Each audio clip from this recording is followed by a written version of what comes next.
Halo, selamat pagi semuanya. Pada kesempatan kali ini, saya akan menjelaskan mengenai rancangan pengajaran dari mata kuliah Manajemen Proyek Teknologi Informasi di Program Studi Sistem Informasi Fakultas Ilmu Komputer Universitas Indonesia. Perkenalkan, saya Ave Adriana Pinang. Mata kuliah ini adalah mata kuliah yang merupakan mata kuliah wajib disarankan untuk diambil oleh mahasiswa pada semester 4. Bobot dari mata kuliah ini yaitu adalah 3 SKS. Mata kuliah ini memiliki capaian pembelajaran yaitu ketika mahasiswa diberikan informasi mengenai beberapa kandidat proyek TI, mahasiswa mampu merencanakan, mengelola, dan mengevaluasi proyek-proyek TI tersebut dan resiko yang terkait. Bahasa pengantar dalam mata kuliah ini adalah bahasa Indonesia dengan menggunakan beberapa metode pengajaran seperti think pair share dan focus group discussion. Tautan pada kelas ini juga dapat dilihat di scale.cs.ui.ac.id. Ini merupakan tools yang akan digunakan untuk bisa menyebarkan semua informasi dan kegiatan perkuliahan. CPL dalam mata kuliah ini yaitu adalah SI5, di mana mahasiswa mampu mengidentifikasi, merencanakan, merancang, dan mengimplementasi serta evaluasi solusi SITI yang aman dan optimal berdasarkan kaidah ilmiah yang selaras dengan kebutuhan organisasi. CPMK dari mata kuliah ini yaitu mampu merencanakan, mengelola, dan mengevaluasi proyek-proyek SI atau TI serta resiko yang terkait.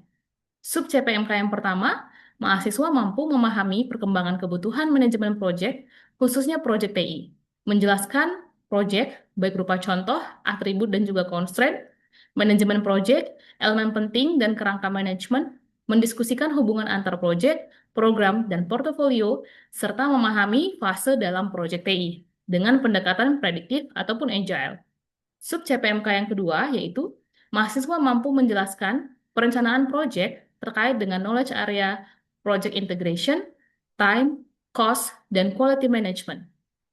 Sub CPMK yang ketiga, mahasiswa mampu menjelaskan perencanaan proyek terkait dengan knowledge area, resource, communication, risk, procurement, serta proses eksekusi, pemantauan, dan penutupan dari proyek. Sub CPMK yang keempat, mahasiswa mampu merencanakan dan mengevaluasi pengelolaan aktivitas dalam proyek teknologi informasi. Materi pembahasan dalam mata kuliah ini terdiri dari 12 materi. Yang pertama adalah Introduction pada proyek, program, dan juga portfolio management. Selanjutnya akan dibahas mengenai proyek, program, dan portfolio selection. Selanjutnya akan dibahas project life cycle dan initiating project. Setelah itu akan dilakukan pembahasan pada project planning, mulai dari project integration, scope, time, cost, quality, resource, communication, dan juga stakeholder, serta risk dan juga procurement. Setelah itu juga akan dilakukan pembahasan mengenai executing project, monitoring control, dan juga closing dari project. Referensi yang digunakan adalah dari buku yang dikarang oleh Katie dengan judul An Introduction to Project Management 7 Edition dan juga menggunakan PMBOK Guide edisi ke-7 yang dikeluarkan oleh Project Management Institute. Berikut ini adalah contoh rencana pembelajaran yang akan dilakukan di setiap minggunya. Pada slide ini dijelaskan rencana pembelajaran pada minggu pertama dan minggu kedua, di mana minggu pertama akan dilakukan pembahasan Introduction to Project, Program, dan Portfolio Management untuk bisa mencapai sub CPMK yang pertama, di mana metodenya adalah interaktif sebanyak 3 kali 50 menit. Pembelajaran dilakukan dengan sinkronus dengan dibantu materi yang sudah disediakan di Scale dan sudah dipelajari oleh mahasiswa sebelumnya.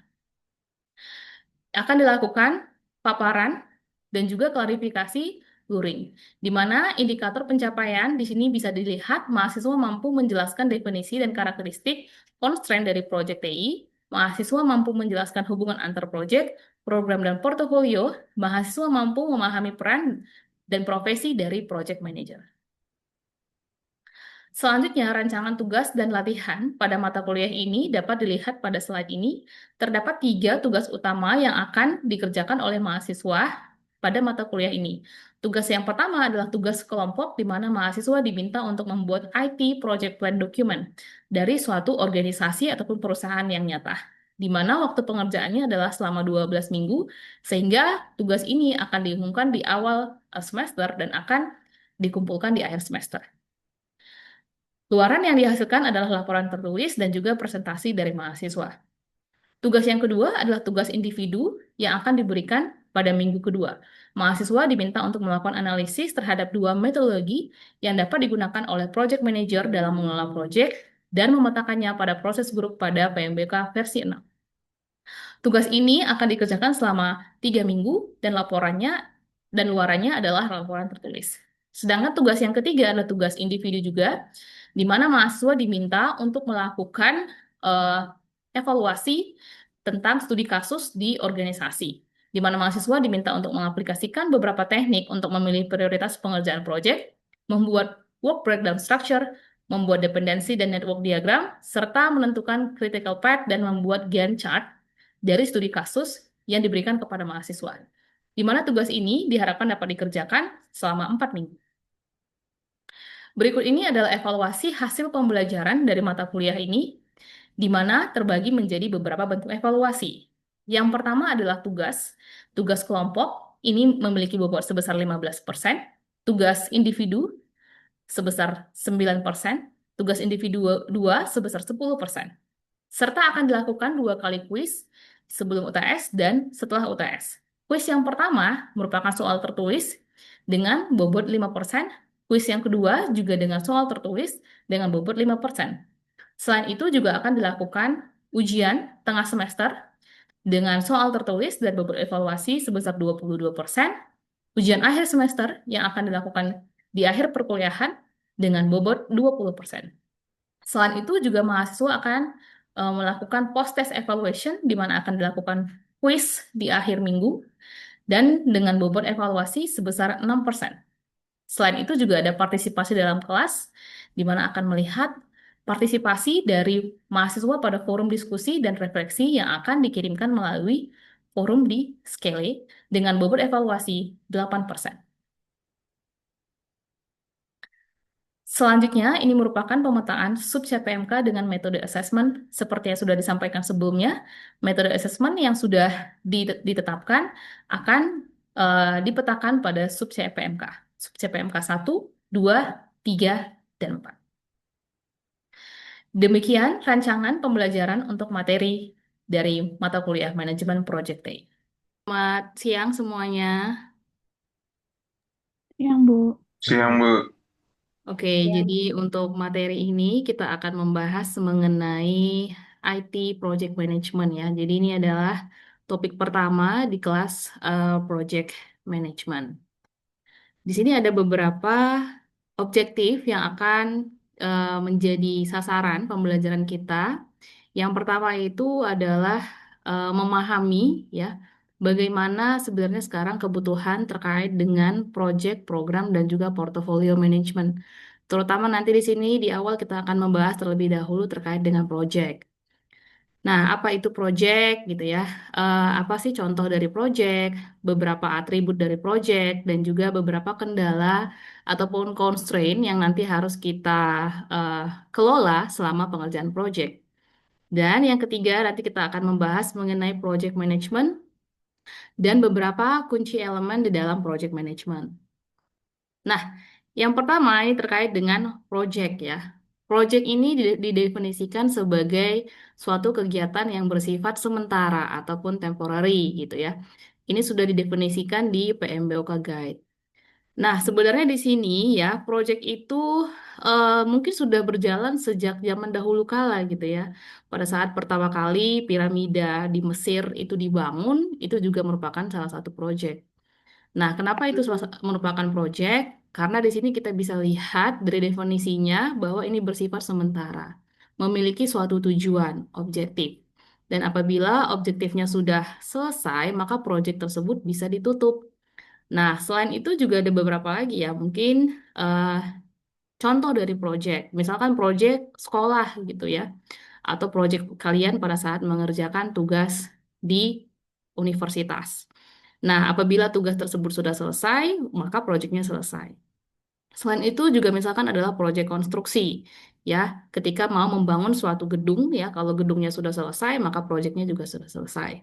Nah, itu apabila kita lihat dari karakteristik bahwa proyek ini adalah sesuatu yang bersifat sementara, yang nanti akan menghasilkan suatu hasil yang unik, ya, dan juga dalam bentuk baik dalam bentuk produk, service, ataupun hasil bentuk lainnya.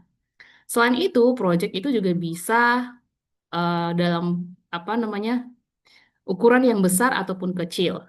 Yang kecil tadi misalkan contohnya tadi adalah proyek sekolah yang mungkin di sini hanya 3 orang siswa atau hanya dua dua atau 5 orang gitu ya. Nah, selain itu juga bisa juga proyek ini membutuhkan banyak orang yang terlibat di dalamnya. Seperti misalkan pembuatan suatu gedung yang memang cukup masif gitu ya. Ada banyak orang yang harus terlibat di dalamnya. Proyek ini juga bisa memakan waktu yang singkat ataupun yang lama. Tentunya akan sangat bergantung pada objektif dari proyek. Nah, di sini kita mau membedakan juga ya antara project dan juga operation. Nah, kalau operation ini adalah sesuatu pekerjaan yang biasanya dilakukan secara terus-menerus, ya tidak memiliki batas waktu. Contohnya saja adalah suatu divisi ataupun departemen di organisasi, yang mana mereka akan selalu melakukan pekerjaan secara terus-menerus tanpa ada hentinya.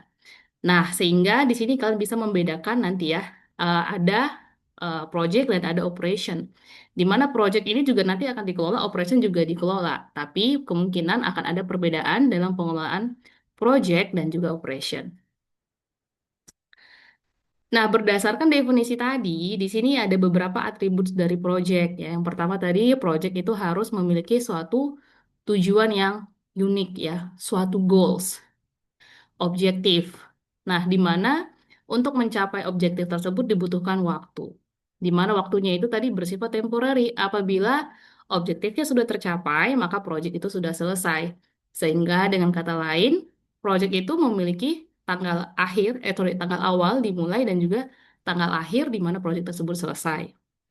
Nah, project itu juga nanti akan menyebabkan adanya perubahan ataupun eh, pembuatan atau penciptaan suatu value.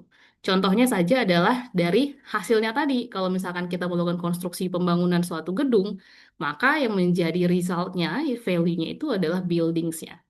Nah, selain itu, di sini project juga itu bersifat progressive elaboration. Artinya, dia akan snowballing. Semakin lama, semakin kelihatan progresnya. Mungkin di awal project, ketika kita membangun suatu gedung, yang kelihatan itu tidak ada ya, masih rata dengan tanah. Karena mungkin yang pertama kali dilakukan adalah melakukan desain dulu ya. Nanti gedungnya itu seperti apa. Setelah itu nanti sudah mulai masa pembangunan, mungkin yang dibangun pertama kali itu adalah fondasinya. Sehingga kita juga masih belum melihat bentuk dari bangunan tersebut. Namun semakin lama, semakin proyeknya tersebut dikerjakan, maka kita akan lebih bisa melihat hasilnya, yaitu adalah gedung yang akan dibangun. Nah, selain itu, proyek ini juga melibatkan banyak resource dan juga bisa melibatkan resource yang berasal dari berbagai area. Contohnya misalkan tadi untuk membangun suatu gedung, mungkin yang dibutuhkan tidak hanya tukang bangunan saja, tapi dibutuhkan juga arsiteknya, dibutuhkan juga dengan dari teknik sipil. Nah, ini juga akan sangat bergantung pada tujuan dari proyek. Apabila memang proyeknya ini multidisiplin, maka orang-orang yang terlibat dalamnya juga akan berasal dari berbagai bidang. Nah, selanjutnya, proyek ini memiliki primary customer ataupun primary sponsor. Primary customer ataupun sponsor ini bisa kita identifikasi dengan melihat dari mana funding dari proyek tersebut. Siapa sih yang membiayai proyeknya atau siapa yang mengarahkan proyek tersebut. Maka itulah yang menjadi primary customer ataupun sponsor. Apabila kita mau membangun suatu gedung, tentunya kita akan lihat siapa sih sebenarnya yang mendanai untuk pembangunan gedung tersebut. Atau contoh yang lebih gampang adalah kalau kita mau membangun rumah gitu ya, ada rumah yang ingin dibangun dan akan diserahkan kepada eh, apa arsitek atau misalkan tim konstruksi untuk membangun rumah tersebut, maka biasanya yang menjadi sponsor adalah pemilik rumah yang membiayai proses pembangunan rumah. Selain itu, proyek ini juga memiliki banyak sekali uncertainty ya, ketidakpastian. Karena proyek ini kan memiliki jangka waktu pengerjaannya. Di awal proyek, biasanya uncertainty ini sangat besar sekali. Kita tidak bisa memastikan apa yang terjadi di masa depan. Namun, semakin proyek ini berjalan, maka uncertainty-nya akan semakin rendah. Nah, ini adalah beberapa atribut dari proyek yang membedakan tadi proyek dengan operation. Oke, mungkin sampai di sini apakah ada yang mau bertanya dulu? Oke, jika tidak, mungkin kita bisa lanjutkan ya. Ada yang disebut dengan stakeholder dari proyek, atau kita sebut juga sebagai pemangku kepentingan. Ini adalah orang-orang yang terlibat ataupun nanti yang terdampak dari aktivitas proyek. Beberapa stakeholder dari proyek, misalkan adalah tadi ya sponsor proyek. Kalau tadi contohnya adalah membangun rumah, maka sponsornya adalah pemilik rumah atau orang yang memang menyewa jasa dari tim konstruksi. Project manajernya mungkin adalah kepala tukangnya ya, head of construction. Sedangkan project timnya itu adalah tim konstruksinya, bisa juga bukan tim arsiteknya ataupun desainernya, support staff. Ini tadi ya, mungkin adalah admin ya dari misalkan ada perusahaan yang memang membangun rumah gitu ya, ada tim adminnya. Selanjutnya ada customer, tadi adalah pemilik rumah. Usersnya ini adalah pengguna dari hasil yang nanti mau kita bangun. Di sini usernya itu tidak hanya home owner ya, tapi juga family member dari rumah tersebut. Siapa saja yang akan tinggal di rumah. Sehingga nanti ketika membangun rumah mungkin tukangnya ini ataupun arsiteknya ini tidak hanya mempertimbangkan kebutuhan dari pemilik rumah sebagai sponsor tadi ya, tapi kita bisa lihat gitu ya, pemilik rumah ini dia itu punya anggota keluarga berapa. Kalau misalkan anggota keluarganya misalkan ayah, ibu dan 3 anak, mungkin di sini arsiteknya juga harus mempertimbangkan ya untuk membuat kamar itu berapa, kamar anak berapa gitu ya. Juga harus mempertimbangkan apakah ada orang tua yang renta tinggal di rumah itu. Kalau misalkan iya, maka untuk pembangunan tangga juga harus dipertimbangkan. Nah, sehingga pada saat pembangunan suatu rumah, di sini tidak hanya customer ya ataupun sponsor saja yang harus di apa namanya ya, difasilitasi ya oleh project manager ke project team, tapi juga adalah user ya. Siapa yang nanti akan menggunakan produk tersebut. Selanjutnya adalah ada suppliers. Oke, di sini contohnya adalah material supplier, pemasok dari apa pasir, batu, semen dan sebagainya. Sedangkan di sini juga ada salah satu juga ya stakeholder yang harus selalu dipertimbangkan oleh project manager, yaitu adalah opponent of the project. Orang-orang yang mungkin memiliki keberatan ya terkait dengan proyek tersebut. Kalau di sini contohnya adalah orang-orang di sekitar rumah yang nanti kita akan lakukan pembangunan. Bisa saja tetangganya itu tidak terlalu suka dengan pembangunan yang dilakukan. Mungkin karena mereka merasa berisik atau akan menghalangi sinar matahari ke rumah mereka dan sebagainya. Nah, sehingga opponent of the project ini juga harus diperhatikan oleh project manager karena nanti mereka bisa menjadi salah satu sandungan ya ketika kita mau mengerjakan suatu project. Sekarang ya kita masuk ke IT project. IT project itu apa?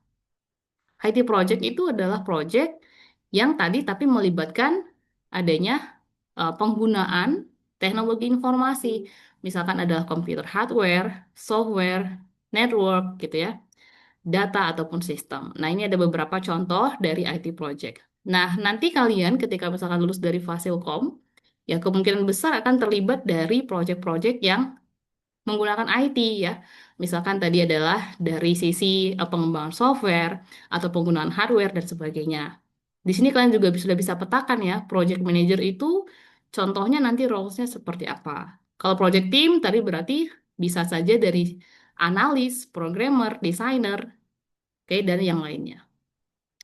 Namun ini tidak hanya terkait pada apa software ya, tapi juga misalkan penggunaan eh, teknologi lain. Misalkan ini ya, a company develop a driverless car. Itu juga merupakan IT project. Nah, di dalam project ini juga ada beberapa constraint ataupun kendala yang harus kita lihat dan kita penuhi gitu ya. Di dalam project ini biasanya yang cukup terkenal itu adalah triple constraint of project management.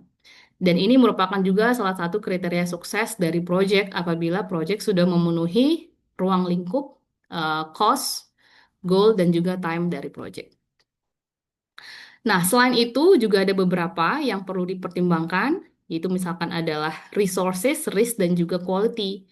Nah, tapi di sini kemungkinan akan ada drawback ya. Ketika misalkan terjadi suatu penambahan scope gitu ya, sehingga kita bisa lihat panah di sini, apabila scope-nya semakin besar, ya, bisa saja cost-nya akan semakin mahal. Atau jika scope-nya juga semakin melebar, bisa saja waktu untuk pengerjaannya itu semakin panjang. Nah, sehingga kenapa triple constraint ini digambarkan dalam dimensi, dalam grafik tiga dimensi. Karena apabila ada perubahan scope, bisa mempengaruhi cost, bisa mempengaruhi time. Apabila ada perubahan time, bisa mempengaruhi scope dan juga cost ya. Sebagai project manager, nanti kita harus bisa memperhatikan hal ini. Oke. Nah, selanjutnya, bagaimana kita menyatakan kalau proyek itu sukses? Di sini ada tiga hal yang bisa kita jadikan sebagai pedoman ya, apakah suatu proyek itu sukses atau tidak. Yang pertama adalah apabila proyek itu bisa memberikan value, ya, mendeliver value. Oke, bisa mencapai tujuan yang memang di mana proyek tersebut tadi dilakukan.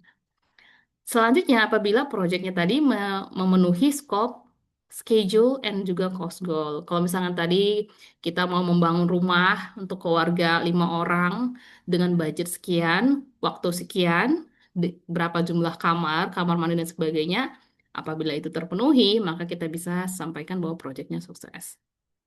Dan selanjutnya, apabila proyek memenuhi kebutuhan memenuhi kepuasan dari customer ataupun juga sponsor utama dari proyek. Oke, mungkin sampai di sini apakah ada yang mau ditanyakan?